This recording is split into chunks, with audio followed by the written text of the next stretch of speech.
new ball teach you? Look, I learned about the new ball, art of new ball. It was very late in my career. It was in the beginning when Imran used to give me an old ball and ask me to bowl quick, just bowl quick and bowl with the old ball reverse swing and bowl quick, and that's what I used to. This is my early days, and that's my first tour to Australia. This was Adelaide. I remember this, and this is what I used to do, bowl quick, and that's what I learned in my first maybe 5-6 years of my career, and also county cricket taught me a lot of this reverse swing, and later on in my career, when probably Imran left and then Akif went out of the side, somebody had to take the new ball, and I took the new ball and I started learning that this is all reverse swing. What you see, this is probably midway through the innings when the ball's reversing a little bit, but with the new ball, it's a different ball game. It's not the way you just saw. You have to be really in control of the ball. Reverse swing is you don't really have to worry about the wrist position much, but with the new ball, you have to really make sure that your fingers are right behind the ball, and your thumb. Some bowlers use the thumb in this way, like Waqar Younis does it like this. I feel very uncomfortable doing it like this, but I'm more of a guy who will probably keep the first knuckle on the corner of the seam, just to get a good grip on the ball, and so when I release the ball, it comes out of my hand quite nicely. This is a control. The ball's quite well back in your hand. Yeah. Well back. It's not fingertips. Yeah, because whenever we talk about fast bowling, we talk about West Indies, and West Indies were big guys, big units, and they had big hands. They didn't need to control the ball. So my hands are like compared to them a little smaller. So probably I need it to be right back in my hand. But the most important thing is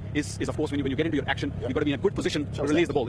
Some guys like to have a bit of gap in between the two fingers, but I used to keep it very close. All what you need to do is just make sure when you get into your action, you keep your front shoulder as sideways as much as you can, and as you come down, you got to really make sure that you show this palm, this part of your hand to the bowler, and come down like this. That's where you get the outswinger going, and that's the key. The key part, major key is your front shoulder. You got to really make sure keep it upright as long as you possible. So if you're trying to swing the ball into the new ball, what do you do with that front shoulder? Oh, you just take it out of the position a little bit earlier, but you still got to make sure that you stay on the pitch. Don't get out of the pitch. On the follow through, you mean? Yeah, don't get off the pitch too early. Just stay on the pitch as long as you possible, because by doing that you'll get a bit more bounce. So just to swing it in, I used to move my thumb from putting the knuckle to just come a bit more on the side, on the left side of the ball, and then just break the wrist a little bit rather going this way.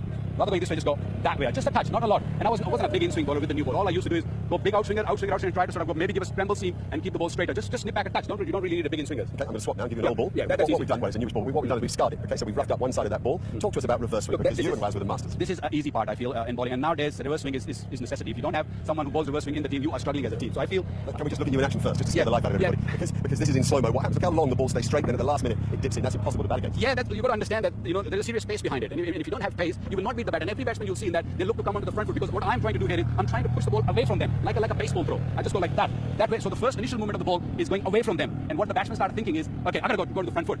And that's where I'm winning. Yeah, that's where I'm winning. So if he goes there and the ball's going to dip, it's more of a dip than a swing. Give us that body action. So this is to bowl a fast in-swinger with the reverse swing. So you turn the ball the other way around. The shiny side has to be on the right to bowl that in-swinger. And what's important is that you've got to get really close to the stumps to just push the ball away from the right-hander. And also you've got to make sure that from high arm, you've got to just sort of go down a little bit. You've got to go a little bit slingy so that you can just come down in this angle. Right, so when you open up your left shoulder, give us the full bowling action as you did for the new ball. So basically it's just got to go there. Right, so a little more round on. Yeah, a little bit round on. And you've got to make sure that you just push it up fuller, like baseball. That's what they do. So that's all you need to do, just push it up, but you need a pace. Once again, I say you have to beat the bat. To beat the bat, you need 145 clicks or more behind it. Okay, fantastic. Look at